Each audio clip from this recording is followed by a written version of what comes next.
E não nos cansemos de fazer o bem, porque a seu tempo ceifaremos se não houvermos desfalecido, né? Vamos ler todo mundo junto aí, quem puder ler, ó. 1, 2, 3 e não nos cansemos de fazer o bem, porque a seu tempo ceifaremos se não houvermos desfalecido. Amém? Então Paulo está falando com os Gálatas, povo que habitava na Galácia, de não cansar de fazer o bem, porque você vai ceifar. Ceifar é colher, né? Se você não tiver desfalecido, desistido, desanimado, cansado, às vezes a pessoa está com desânimo, né? Desiste. Então você vai colher se você não desanimar. E como a gente está falando sobre a mente, quero falar para você, não desista. Se você não desistir, você vai colher. Amém? Não cansa de fazer o bem. Então, o primeiro ponto, né? Não importa qual seja a condição da sua vida, da sua mente, não desista, né? Reconquista o que o inimigo roubou de você. O território, na sua mente. Talvez você pensava, né, de repente está vindo muito pensamento negativo aí, muita coisa negativa, tá? De vez em quando eu falo com as pessoas, você tem que repreender as setas que vêm na sua mente. Você não está querendo pensar aquilo, mas vem, são setas, pensamentos que o inimigo joga. E se você aceitar aquilo ali, você vai estar absorvendo, tá? Então é como quando vem no computador, no celular, sim ou não. Se você aceita ou não aceita aquilo, né? Quer fazer download? Vem a pergunta, né? Quer baixar? Então, sim ou não, tá, gente? Segundo ponto, está lá em Isaías 43, 2. Vou esperar você abrir aí Isaías 43, 2. Enquanto você está abrindo, tá? Eu vou falar de novo, né? Não importa qual seja a condição da sua vida, não desista. Amém? Não desista. Isaías 43, 2 diz assim, ó: quando passares pelas águas, estarei contigo, e quando pelos rios, eles não te submergirão. Quando passares pelo fogo, não te queimarás, nem a chama arderá em ti. O que Deus está usando o profeta Isaías para falar? O que Deus está falando aqui, através dele?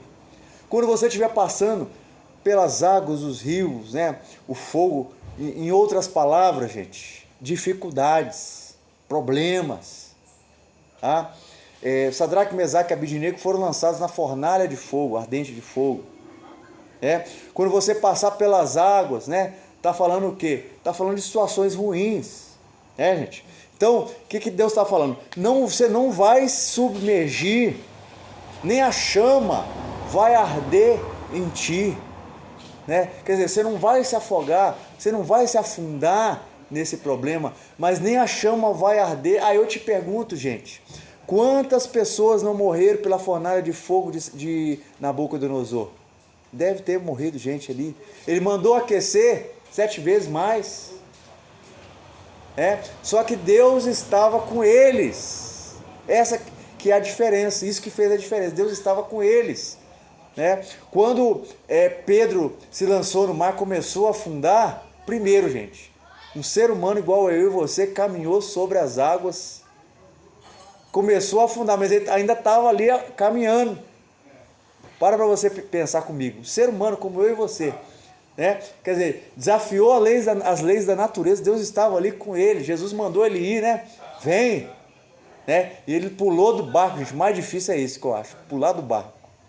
E caminhou, começou a caminhar. Porque caminhar, gente, é só Deus mesmo que faz. Agora, pular do barco já vem do homem. Isso que é a fé. Você pular do barco, se lançar. Então, ele pulou, caminhou sobre as águas, mas ele olhou o vento, olhou ali a tempestade. Gente, já estava acontecendo essa tempestade quando Jesus estava caminhando sobre as águas. Já estava acontecendo a tempestade antes de Pedro pular do barco. Mas quando você está olhando para Jesus, você não está reparando no vento, da tempestade, você não está reparando nos problemas porque você está focado em Jesus. Focado em Jesus. Já estava tendo tempestade, gente. Pega na Bíblia, você vai ver. Tá? Aí ele começou a reparar na tempestade, ficou com medo. O medo fez ele afundar. Porque ele perdeu o foco. É assim que acontece. Quando nossa fé perde o foco, a gente começa a afundar. Então olhe sempre para Jesus. Amém?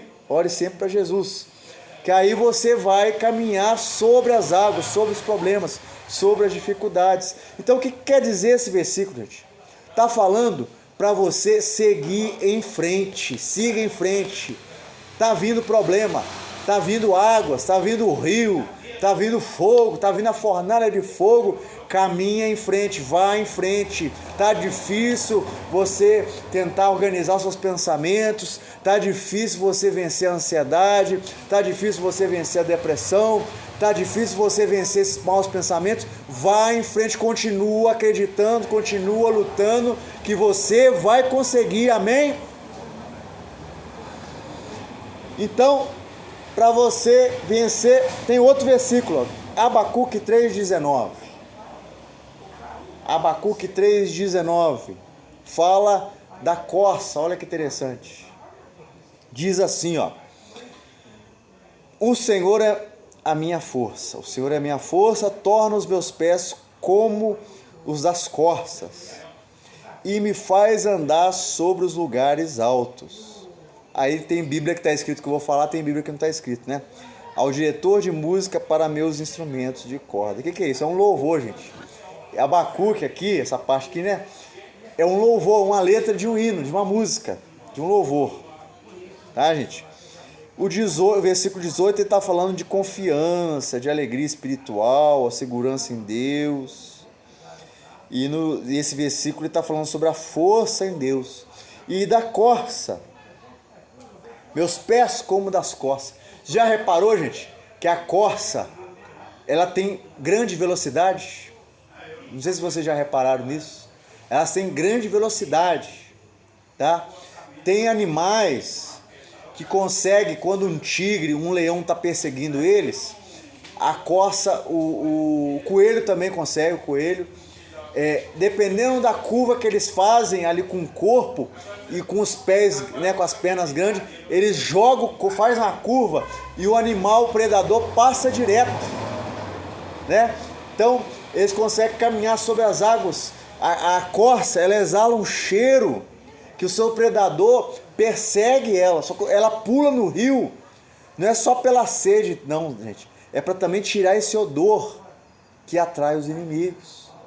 Tá? Ela pula ali, né, nas águas. Ela corre, ela consegue andar sobre, a Bíblia fala, né?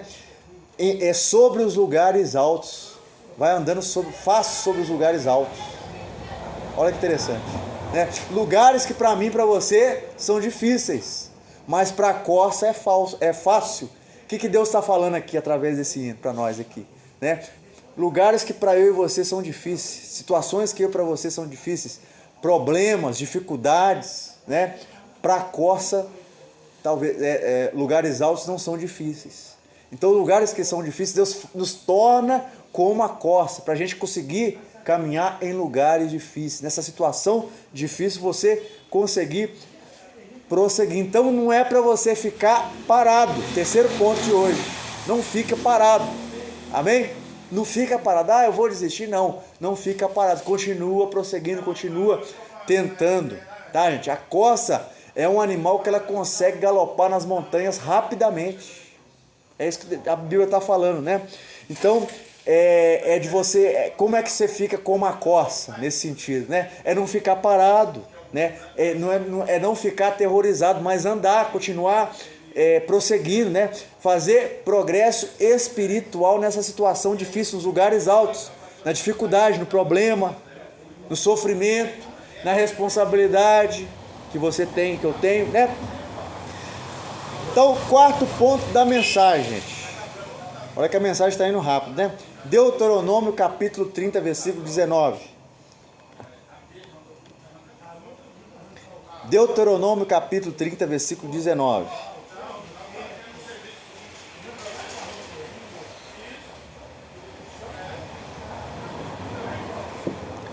vez em quando eu falo esse versículo na igreja, tá, gente?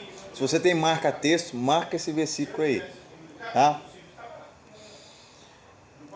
É um versículo muito bom para você meditar, tá? Diz assim, ó: os céus e a terra tomo hoje por testemunhas contra ti, que te tenho proposto a vida e a morte, a bênção e a maldição, ponto e vírgula, né? Escolhe, pois, a vida para que vivas tu e a tua semente. Olha que interessante. Deus falou que pegou o céu e a terra, colocou como testemunha contra o povo e colocou que ele propôs para o povo a vida, a morte, a bênção e a maldição. Aí ele fala, dá um ponto e vírgula e fala: escolhe, e dá um conselho: escolhe, pois, a vida para que vivas. Como é que você escolhe a vida? Em obediência à palavra de Deus. Gente, a escolha é sua. É isso que está falando aí. Deus não vai te obrigar a escolher a vida ou a morte. Deus não vai te obrigar a escolher a bênção ou a maldição. A escolha é sua. Ficar parado ou não ficar parado, a escolha é sua. Andar ou não andar, a escolha é sua. Obedecer ou não obedecer, a escolha é sua. Conseguiram entender, gente? Então vamos abrir em Provérbios capítulo 18, versículo 21. Vamos lá. Provérbios capítulo 18, versículo 21. Como eu estou falando muito, deixa eu beber um pouquinho de água, né?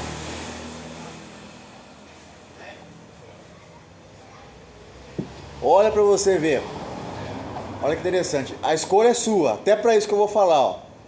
Provérbios 18, 21. A morte e a vida estão no poder da língua, e aquele que a ama comerá do seu fruto. Então, eu falei semana passada, né? Que as nossas palavras também são frutos. Nossos pensamentos são frutos. Então, nossos pensamentos se transformam em palavras. Tá, gente? Então, se você ama falar daquilo, você vai comer daquilo, gente. Se tem gente que só fala em desgraça, você pode ver que a vida da pessoa é só desgraça.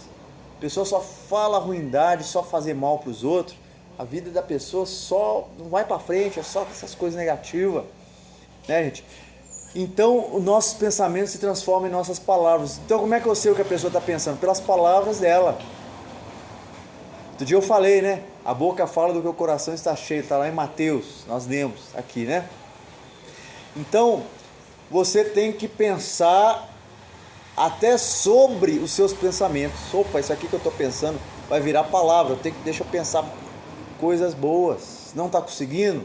Então, ouça coisas boas, veja coisas boas, tá, gente? É impossível? Não é impossível. É difícil? É difícil, tá? Mas vai levar tempo, não vai ser fácil para você organizar seus pensamentos, vencer essa barreira nos pensamentos, mas você está indo na direção correta se você escolheu a forma que Deus quer que você pense. Você lembra que eu falei semana passada?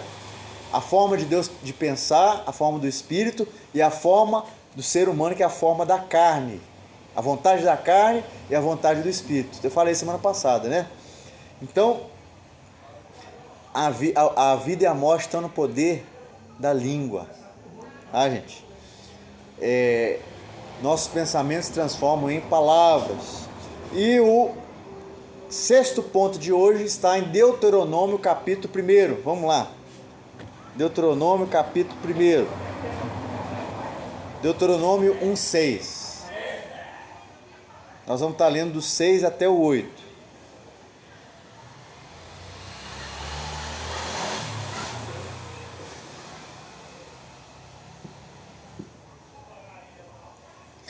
Isso aqui, gente, é muito interessante que eu vou estar falando aqui. Ó. Deuteronômio capítulo 1, versículo 6 até o 8. Ó. O Senhor nosso Deus nos falou em Horebe, dizendo: tempo bastante haveis estado neste monte. Voltai-vos e parti, ide à montanha dos amorreus e a todos os seus vizinhos, e à planície, à montanha e ao vale, e ao sul, e à beira do mar, e à terra dos cananeus, e ao Líbano, até o grande rio, rio Eufrates. Eis aqui essa terra, eu a dei diante de vós. Entrai e possuí a terra que o Senhor jurou a vossos pais, Abraão, Isaque e Jacó, que a daria a eles e a sua semente depois deles. Olha que interessante. Gente, Deus fez uma promessa de uma terra boa, agradável para o povo de Israel, e que o povo dele seria grandemente abençoado com todo esse tipo de bênção. Você vai lá em Efésios, Colossenses, você vai nas cartas dos apóstolos, as cartas paulinas também, né, que pertencem às cartas dos apóstolos, você vai ver que nós fomos abençoados com todas as sortes de bênçãos nas regiões celestiais em Cristo Jesus. Eu já falei aqui, isso aqui também, tá, gente? Então, são herança, promessa de Deus, herança de Deus para nós, bênção. Então, tá falando aqui, gente, tempo demais, Deus falou, né? Tempo bastante, quer dizer, tempo demais, haveis estado neste monte. Eles ficaram rodeando o monte, anos e anos. Por causa de quê? Deus mandou eles sair da terra, eles saíram. Na hora de chegar na terra prometida, Deus falou, ó, tem gigante, né? Eles viram que tem gigante, né? Tem que derrubar o gigante. Deus mandou a gente para cá e a gente vai morrer. Deus deixou a gente aqui para morrer, e agora? Deus abandonou a gente. Deus, gente, não abandonou, tá? Ele mandou eles de frente para enfrentar os gigantes, mas eles estavam no meio deles. Ele conduziu eles, gente, numa coluna de fogo de noite, e de manhã numa coluna de nuvem que protegia eles, fazia sombra para eles. Como é que um Deus assim ia abandonar eles, gente? Deus não estava permitindo nem enfermidade no meio deles. Que você aí, né, de volta a outro, você vê o posto de saúde assim, ó, todos os bairros aqui. Agora você imagina naquela época, gente, você imagina naquela época, não tem enfermidade, 1 milhão de pessoas sem enfermidade, 800 mil pessoas, 1 milhão de pessoas sem enfermidade, gente, caminhando no deserto sem enfermidade. Já parou? Às vezes a gente não para pensar isso, né? Porque ele falou, eu sou Jeová Rafá, o Deus que te sara. Já ouviu falar esse nome, Jeová Rafá? O Deus que te sara. É um dos nomes de Deus. Depois eu vou pregar aqui os nomes de Deus, tá, gente? Qualquer dia eu prego. Então, ele está falando, vocês estão aqui no monte, tempo demais, tempo bastante, vocês estão rodeando. Gente, às vezes nós estamos assim. Tem gente assim, está rodeando, está contornando a bênção, está ali, nunca que alcança a bênção, está ali, está tentando vencer a ansiedade, tentando vencer a depressão, tentando vencer os pensamentos negativos. Estou falando aqui sobre a mente ao campo de batalha, está querendo vencer um vício. E o que acontece? Está ali demais, tempo demais, Deus já fez a promessa de vitória, você não pode desistir. Então ele fala para você voltar e partir. Vocês estão aqui demais, volta, vai, né? Caminha, não é para ficar no monte parado. Caminha. Então volta, é para você tomar posse do que Deus te prometeu. Deus prometeu para você a libertação, Deus prometeu para você a cura, Deus prometeu para você o milagre. Tem promessa, gente, de ser batizado com o Espírito Santo. Talvez você não pense nisso, mas será que Deus quer que eu seja batizado com o Espírito Santo? Gente, você acha que Deus quer que você seja batizado com o Espírito Santo? É claro que Deus quer, gente, que você mergulha de ponta cabeça no Espírito Santo. Você acha que Deus... será que Deus quer que eu tenha dons? É claro que Deus quer, gente. Dons espirituais, que eu seja usado por Deus. Deus quer que todos nós sejamos usados por Deus. Cada um é usado de uma forma. Cada um é usado de uma forma. Tá, gente? Então, conclusão, tá, gente? Toma uma decisão. Que você não vai desistir até que a sua vitória seja completa. Amém? E que você tenha tomado posse. Eu não vou desistir até que a minha vitória seja completa, eu tenha tomado posse da herança, quer dizer, da promessa, né? Amém? Então, eu não vou estender muito, vou parar por aqui, né?